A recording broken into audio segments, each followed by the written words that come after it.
Direct মাথা বরাবর গুলি করে, বুক বরাবর গুলি করে। তখন আমার ভাই আমার চোখের সামনে স্পট ডাইরেক্ট মারা যায়। আর আমার পায়ে 2টা গুলি লাগে। আরো বন্ধু বান্ধব ছিল, অনেক লাশ পড়েছিল। তখন ঠিক রে আমার বাইরে কান্দা দইরাও এক চিপ মারতে বার করে রয়েছি। আওয়ামী বড় নেতারা বেরিয়েছে, তখন সবার শরীরে সাদা বেলুন চিত্র ছিল আর বড় বড় রজানো ব্যাগার ছিল। তখন ডাইরেক্ট গুলি করছে, আর কিছু করে দিতে চায় না। হঠাৎ করে ওই এলাকাতারে গুলি শুরু হয়। তখন অনেক ভাই ব্রাদার ছিল আমাদের পাশে, ডাইরেক্ট মাথা বরাবর গুলি করে, বুক বরাবর গুলি করে। আমার বাইরেও ধরে 4-5টা গুলি দিল, ডাইরেক্ট মরে গেল জায়গায়।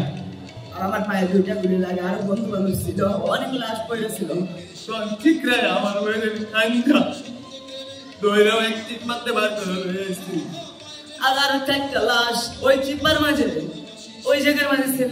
অনেকগুলো ভাই ব্রাদার ছিল দেখে আমার ভাইয়ের লাশ। আর ওই দিন মানে ওই চিপাতে ভাই মেরেলের সামনে থেকে যেই কষ্ট করে আমার বাইরে মনে করে একটা চিপাতে কষ্ট করে বার করে লয়ে আইছি।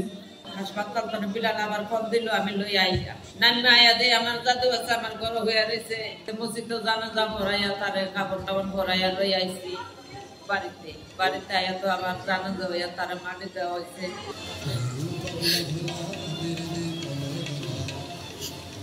যে আশা আছে সে আশা হয়ে গেছে।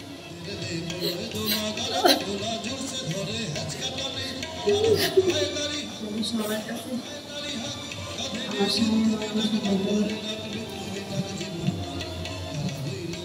আমার ভাই শহীদ আয়াতুল্লাহ এবং আমি যখন যুদ্ধে যাই স্বৈরাচারের বিরুদ্ধে, তখন আমার ভাই শহীদ আয়াতুল্লাহ বলতো, ভাই এই দেশের জন্য আমরা যদি না যাই তাহলে কে যাবে? যারা শহীদ হয়েছেন তারা কিন্তু এখন অসহায়ের মতো মানুষের কাছে কাছে ঘুরে বেড়াচ্ছে। তাদেরকে কোন রকমের সাহায্য সহযোগিতা করা হচ্ছে না। আগস্টের পরে অনেকেই আমি দেখেছি বিনা চিকিৎসায় মারা যেতে এবং শহীদের তালিকা দিন করতে। আমরা সেটা দেখতে চাই না। এরপরে 5 আগস্ট আমরা কর্মসূচি ঘোষণা করি জোহরের নামাজের পরেই। আমরা হতে চাই এই সমাজের সাধারণ মেহনতি মানুষের প্রতিচ্ছবি।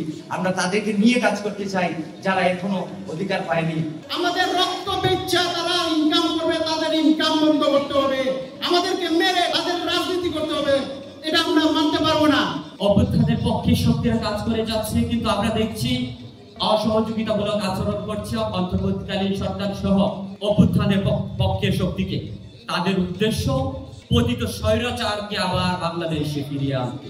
আমরা ছাত্র সমাজ আমি এখনো বিশ্বাস করি না এর পক্ষে তারা দাঁড়াবে, ডাক দিলে তারা আসবে।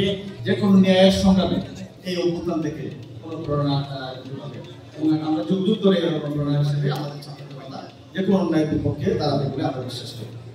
বাংলাদেশ পুলিশ তথা সুনামগঞ্জ জেলা পুলিশ জুলাই যোদ্ধাদের সাথে থাকবে, শহীদদের সাথে থাকবে, বাংলাদেশ গড়ার পিছনে যারা কাজ করছে তাদের সাথে। আমাদের প্রত্যেকের উচিত যারা এই মহান বিপ্লবে আত্মত্যাগ করেছেন তাদেরকে ধন্যবাদ জানানো। তাদের জন্যই আমরা একটা সুন্দর যে দেশে আমরা সবাই শ্বাস নিয়ে একেবারে স্বাধীনভাবে কথা বলতে পারি। আমাদের এই গানের এই কথাগুলি যদি আমরা মনে প্রাণে ধারণ করতে পারি, লালন করতে পারি, তাহলে এই দেশ কখনো পিছিয়ে থাকবে না।